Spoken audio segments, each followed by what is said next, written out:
Olá, eu sou a Fernanda Riedel e este é o quadro Datas Mundialmente Relevantes.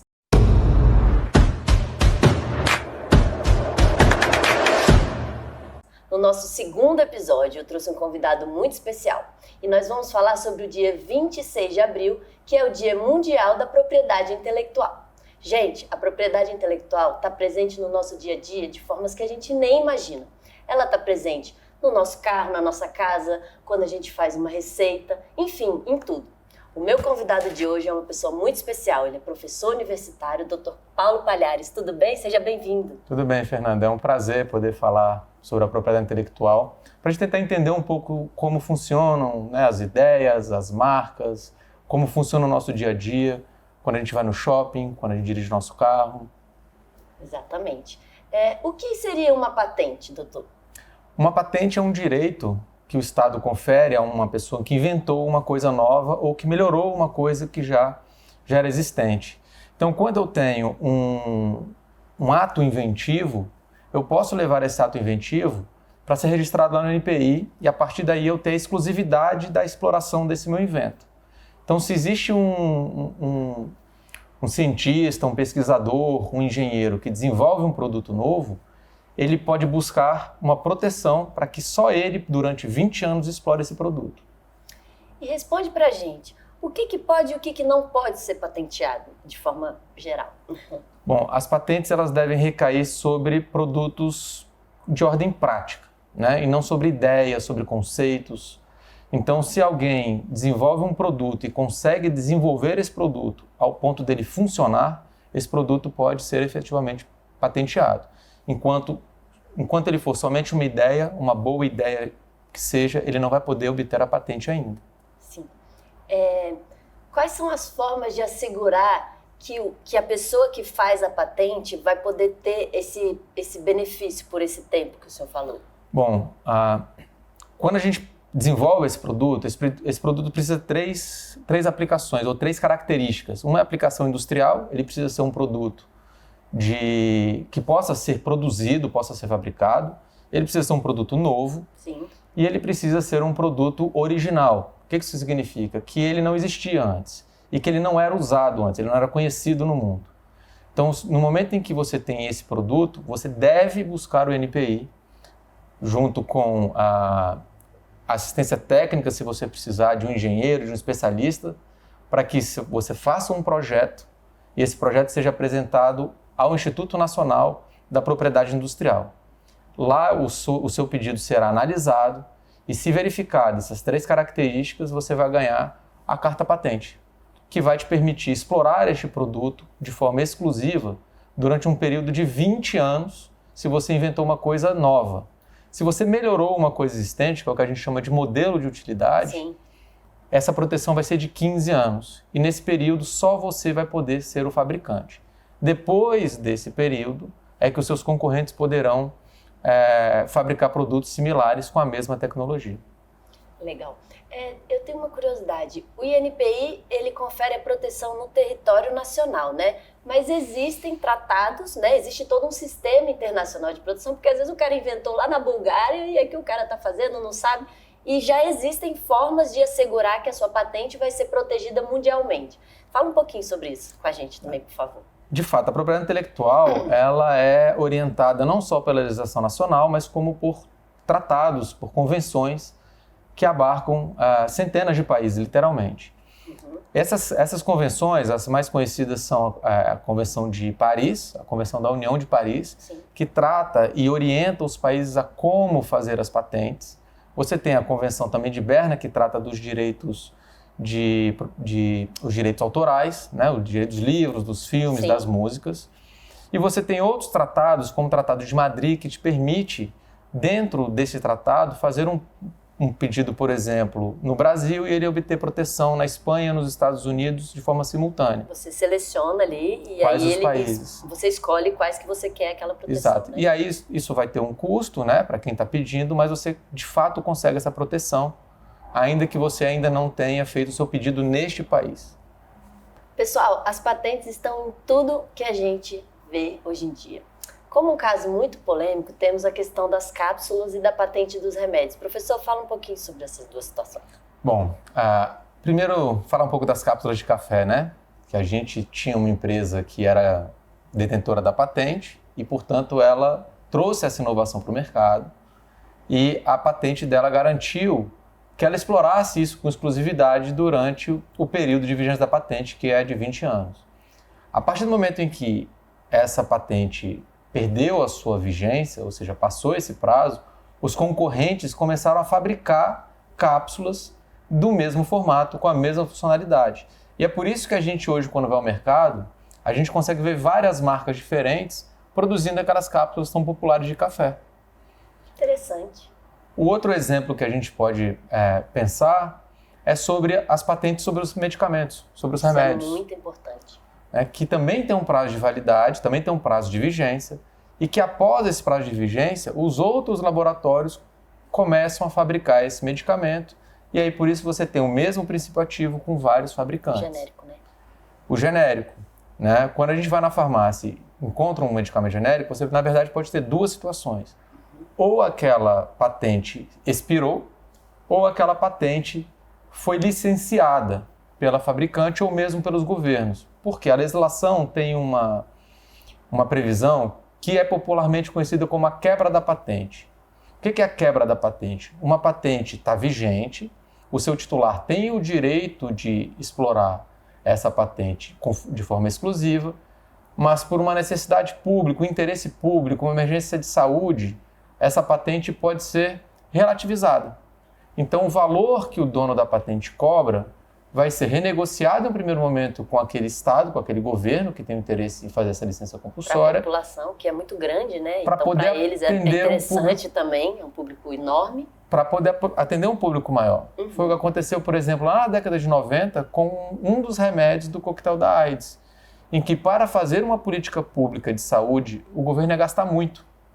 Então, tentou-se fazer em primeiro momento uma negociação com o laboratório, não se chegou a um bom termo, e aí o governo, então, fixou o valor dessa remuneração, e é importante que isso seja marcado, né, Fernando? Sim. Que o dono da patente continua recebendo os royalties da sua patente, mas agora num patamar que é fixado dentro de um processo ou administrativo ou judicial. Pois é, todo mundo ouve falar do INPI, mas o que é o INPI? Para que ele serve? Fale um pouquinho a respeito disso, doutor. Bom, o INPI é o Instituto Nacional da Propriedade Industrial. É lá que você faz o registro da sua marca, você faz o pedido da sua patente, você pode também fazer o registro do seu programa de computador, dos contratos de tecnologia. Então ele funciona como se fosse um grande cartório das novidades, em que você, tendo inventado ou desenvolvido um produto novo, você se encaminha ao NPI, hoje é tudo de forma eletrônica, pelo site do NPI, e lá pelo site do NPI você vai encontrar tanto as instruções de como proceder o seu registro, como a forma de emitir as guias, né, que você vai ter que fazer os pagamentos das custas para fazer esse processo, acompanhar o seu processo também pelo site do NPI. E lá no final desse processo, o INPI vai te dizer se ele reconhece a sua ideia nova como algo protegível, ou se aquilo já existia, ou se aquilo está dentro daquilo. Antes, né? Exato. Também. Você não pode registrar uma coisa que alguém já tenha feito. Sim.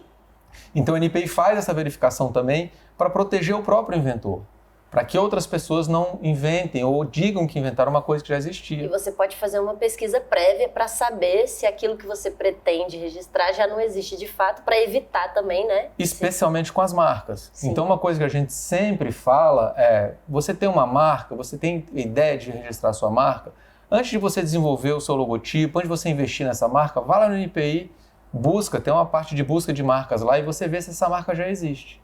Legal, as marcas elas têm uma relevância mundial também, né? Quem não conhece tantas marcas que você olha o desenho e você já sabe exatamente do que se refere. Pode ser um carro, pode ser uma bebida, pode ser N coisas, né? Então, a marca, ela entra no inconsciente coletivo das pessoas, onde que elas já reconhecem aquilo.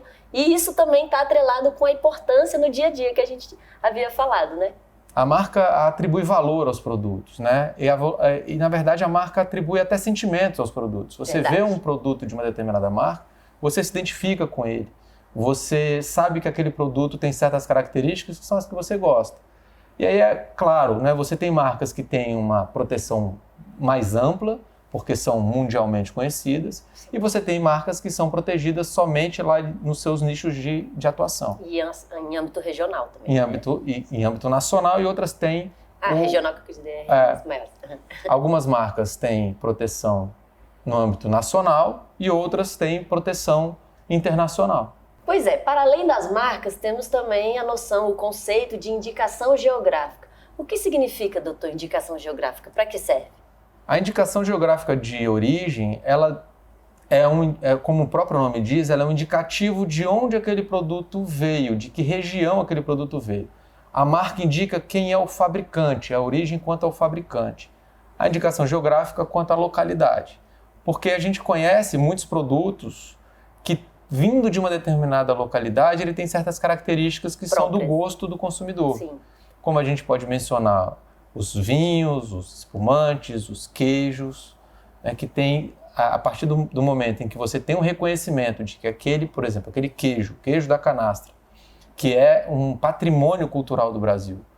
Quando você sabe que aquele queijo foi fabricado na Serra da Canastra, você já tem uma expectativa de sabores. Sim. E isso agrega valor ao produto e ajuda os produtores desse queijo. Sim. Então ele protege essa indicação da região da procedência. Seria isso? Exatamente. Acho que a palavra é essa, a procedência, a região de procedência. Legal. E faz diferença, né? Porque a pessoa ela já cria aquela expectativa, ela já imagina que, não, esse aqui é bom. Então, até para cobrar um pouquinho mais caro. Claro, também, né? porque o consumidor valoriza, né? O consumidor valoriza saber que ele está tomando um vinho de uma determinada região. Isso faz toda a diferença. Esse vinho veio de Portugal, esse vinho veio da França. Exato. Né? E a gente vê muito comum nos vinhos, né? É muito comum no vinho ter a indicação de onde ele veio. Sim. Porque isso interfere na qualidade, no sabor, no tipo do vinho. Na uva, né? Aquela coisa Exato. do tempo. Tudo isso faz diferença, né, gente? Tá vendo? E a gente nem presta atenção no dia a dia e tantos detalhes, né? Tem toda uma tecnologia por trás disso pra gente, no final, sentar à mesa e ter uma experiência diferente. Sim. Outro assunto que é muito interessante, que eu gostaria que o senhor falasse um pouquinho mais, tem a ver com a questão da concorrência desleal, porque Sim.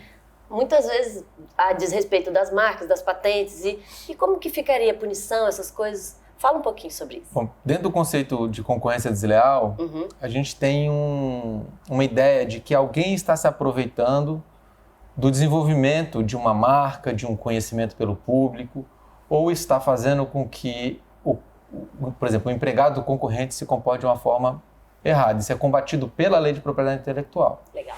Então a gente tem a Lei da Propriedade Industrial, a Lei 9279, que lá no artigo 195 vai capitular quais os comportamentos são considerados concorrência desleal. Então, por exemplo, eu fazer aquela marca que é muito parecida com a outra, para induzir o consumidor ao erro. Eu usar a marca de um concorrente num produto que ele não fabricou e que eu fabriquei para poder induzir também aquele consumidor ao erro. Então, a premissa básica são duas empresas que concorrem entre si, mas que não estão tendo um comportamento correto de mercado. E a lei proíbe e transforma isso em crime. E qual seria a punição? Bom, na verdade você tem dois campos de penalidade. Um do âmbito criminal, né, que pode gerar uma pena ali que vai de 3 meses a 1 ano, que é uma pena branda.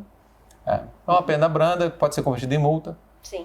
Mas o que realmente inibe o comportamento de concorrência desleal são as penas econômicas. Sim. O valor financeiro da punição de você fazer um comportamento, de você ter um comportamento de mercado que viola aquele comportamento probo que é esperado entre os concorrentes. Sim.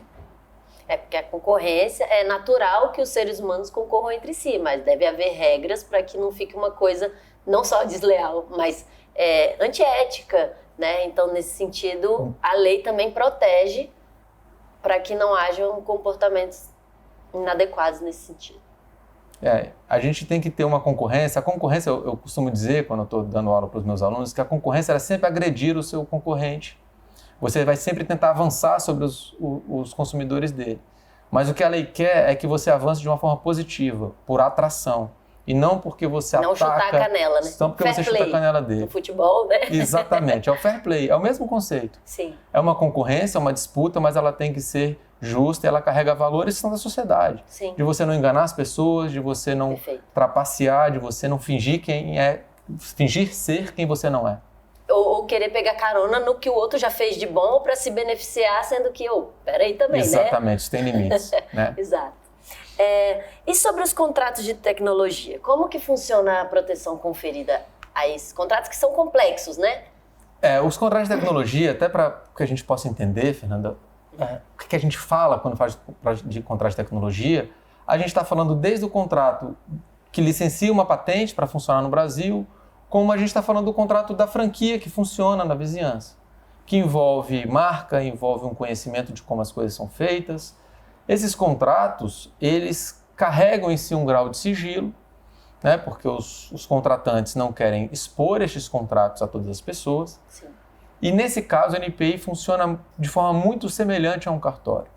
Na lei que organiza o funcionamento da propriedade intelectual, a gente tem o artigo 211, que vai dizer que os contratos que são levados a registro na NPI, eles passam a ter efeito perante terceiros. O que isso quer dizer de forma mais clara? Por exemplo, se eu vou pagar por uma franquia, eu vou ter que declarar isso no meu imposto de renda. Sim. E para poder fazer essa declaração, eu preciso estar com o meu contrato registrado. Então, é um aspecto muito importante para os empresários. Se você desenvolveu uma patente, você tem renda dessa patente, você licenciou essa patente para um terceiro, você precisa pegar esse contrato e levar ao INPI para que ele faça esse registro, para que essa declaração de renda tenha validade. Outro assunto que é muito interessante é em relação a patente e registro de plantas, né? Como que seria isso? Como que funciona? O que pode ser feito, o que não pode? Bom, Fernanda, esse aspecto ele é bastante controvertido, né, na nossa doutrina. A gente tem duas formas de proteção para as plantas. Uma é a que está prevista na nossa legislação de forma muito clara, que é o desenvolvimento de cultivares, que é o que, por exemplo, a Embrapa faz, desenvolver novos tipos de planta para se adaptar a um solo, a um clima diferente. Então você cria ali algumas gerações daquele tipo de planta, e no momento em que você consegue estabilizar as características daquela planta, essa empresa que desenvolveu esse cultivar, ela vende aquela semente para os produtores. Os produtores, então, precisam comprar essa semente de quem desenvolveu aquela planta nova. Mas as futuras gerações, os próprios produtores salvam essas plantas para poder continuar a sua produção.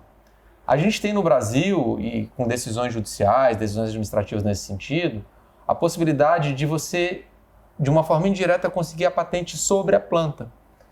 Né? Quando a indústria, principalmente, desenvolve plantas que são objetos de melhoramentos genéticos com a inclusão de genes nessas... Edição pode ser também, edição né? de genes. Sim. O caso muito famoso da soja, né? Da soja transgênica, é exatamente isso. Pega-se um pedaço de DNA, que não é da planta, se introduz na planta para que ela desenvolva uma capacidade. Uma característica específica que vai se adequar ao ambiente específico para poder gerar coisas melhores, né? Nesse caso da planta, é muito curioso esse caso, Fernanda, porque você tem uma planta que ela não absorve veneno.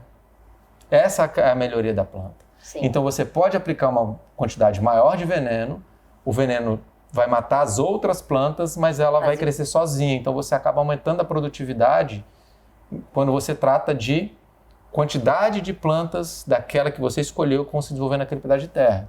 Mas você tem, e quem vende esse veneno específico para essa planta é a mesma fabricante. Então ela ganha tanto na venda da semente, quanto na venda do herbicida. E ela, mas bem ou mal, ela está produzindo mais, né? Está produzindo mais. Tá E é por isso a alimentação de mais gente. Então, e é por de isso uma que lógica que ela os pode ser bem produtores vista. veem ela como mais produtiva. Então você consegue produzir mais grãos em um pedaço menor de terra. Embora você use uma quantidade maior de veneno.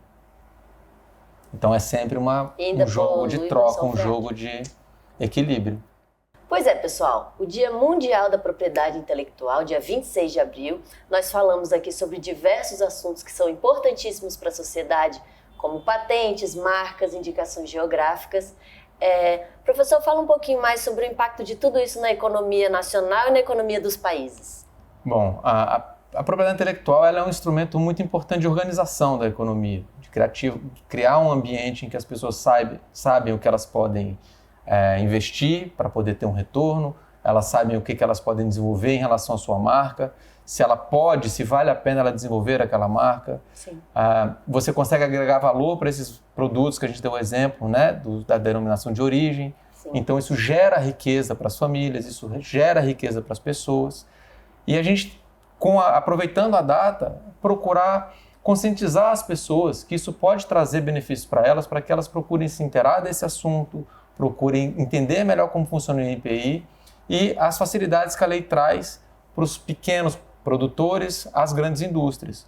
Né? Um dado interessante que eu gosto de trazer, Fernanda, é que a propriedade intelectual é o principal produto de exportação dos Estados Unidos, que é a maior economia do mundo. Porque agrega muito valor, Porque agrega valor. Porque é o diferencial e é o que as pessoas buscam. Então aquilo, por isso que eles são muito ricos, inclusive, né? Exatamente. Eles podem vender a um preço muito melhor uma coisa que não vão encontrar em outro lugar. Exatamente. Né? E outra coisa que eu acho legal também é a gente ter essa consciência e valorizar a produção regional, os produtos brasileiros, né? Porque com isso a gente está valorizando nossos compatriotas, melhorando a economia do país e melhorando as coisas que são produzidas aqui. Exatamente. Né? Pois é, pessoal, esse foi o nosso Datas Mundialmente Relevantes. Dia 26 de abril falamos sobre a propriedade intelectual. Queria agradecer a presença do professor Paulo. Bom, Fernanda, eu que tenho que agradecer a oportunidade de falar de um tema que eu gosto tanto e dizer que foi uma satisfação estar aqui contigo, né? E sempre que precisar estarei em novos episódios. Muito obrigada. Pessoal, é isso. Curtam, comentem, compartilhem. Né? São assuntos que são muito legais da gente estar sempre aprendendo. Um beijo e até o próximo episódio.